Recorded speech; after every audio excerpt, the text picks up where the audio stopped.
here are headlines. A ban on social media for under-16s. The government launches a consultation on ways to reduce online harms. President Trump prepares to meet European leaders in Davos and doubles down on his Greenland ambitions. We have to have it. They have to have this done. They can't protect it. Denmark, they're wonderful people. And I know the leaders are very good people, but they don't even go there. A new regulator for water firms with more powers to check pipes and reduce sewage spills. The government lays out its plans. Brooklyn says, "I don't want to reconcile with my family." He launches a scathing attack on his parents, the Beckhams, saying they care more about their brand than his feelings.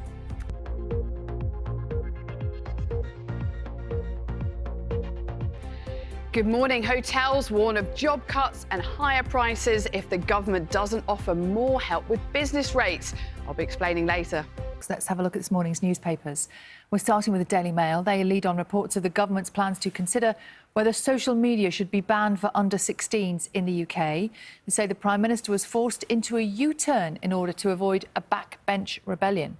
Front page of The Guardian today looks at US President Trump's threats to seize control of Greenland. The paper's saying that he told the Norwegian Prime Minister that he no longer felt he needed to think purely of peace after being snubbed for the Nobel Peace Prize. "I'm done with my family," reads the Sun headline this morning. The paper leads on Brooklyn Beckham's online posts addressing his strained relationship with his mum and dad. The paper quotes accusations that Lady Victoria Beckham ruined his wedding. And you know we like positive news here. Yes, We've been come on. rising and shining since the new year. The Times We're this always morning... rising and shining, John.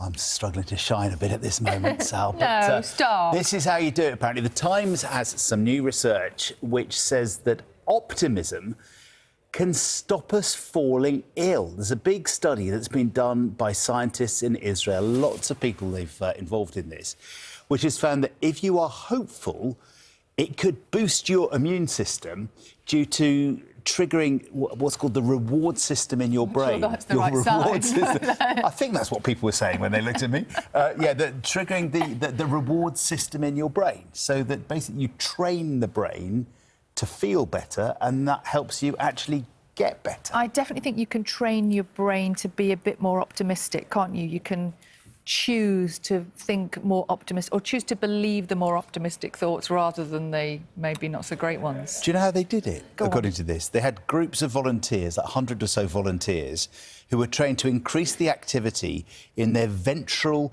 tangential area, their VTA. Do you know what they did? No. They showed them a smiley face emoji.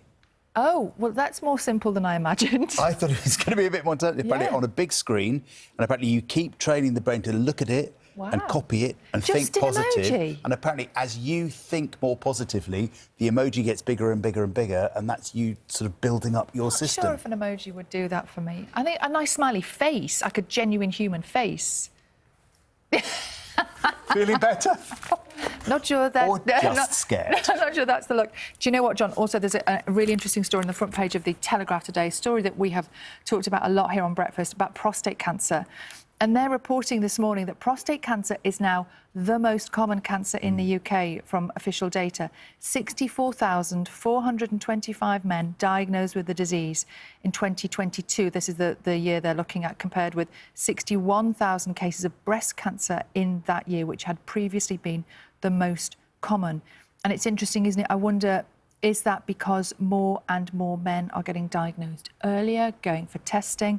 And they go on to talk about how many people are campaigning for a screening programme for men who have a particular genetic predisposition, maybe to have prostate cancer in their family, black men, something we've talked about on this programme before. But interesting that for the first time has overtaken breast cancer as the most common cancer. Yeah, really, really interesting.